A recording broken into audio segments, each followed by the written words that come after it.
এবার বিহারের মতো ত্রিপুরায়ও নির্বাচনী নথিপত্র সংশোধনী করার দাবি তুলল তিপ্রামথা দল। বুধবার দিল্লিতে মুখ্য নির্বাচন কমিশনারের কাছে এই দাবি জানিয়েছেন তিপ্রামথা দল। এদিন প্রদ্যুৎ কিশোর দেববর্মার নেতৃত্বে তিপ্রামথা দলের এক প্রতিনিধি দল মুখ্য নির্বাচন কমিশনারের সাথে সাক্ষাৎ করে এই দাবি জানায়।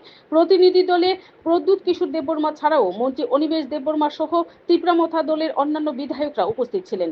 এই সাক্ষাৎকারে তিপ্রামথা দলের সুপ্রিমো প্রদ্যুৎ কিশোর দেববর্মা বলেন, অবৈধ অনুপ্রবেশ বন্ধ করা এবং যারা অবৈধভাবে ত্রিপুরায় প্রবেশ করে ভোটার লিস্টে নাম তুলেছেন তাদের নাম বাতিল করার জন্যই বিহারের মতো নির্বাচনী তালিকা তৈরি করার আবেদন জানানো হয়েছে এবং অবৈধ অনুপ্রবেশকারীদের বাংলাদেশে ফেরত পাঠানোর বিষয় নিয়ে আলোচনা হয়েছে।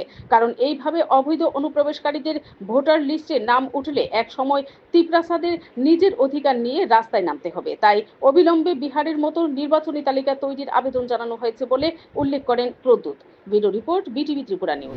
ईसीआई से हमारा आज मीटिंग हुआ है और हमने कहा है कि जैसे बिहार में एसआईआर हो रहा है वही चीज़ त्रिपुरा में होना चाहिए, क्योंकि हम लोग और इलीगल माइग्रेशन को अलाउ नहीं कर सकते त्रिपुरा में, नॉर्थ ईस्ट में अलाउ नहीं कर सकते।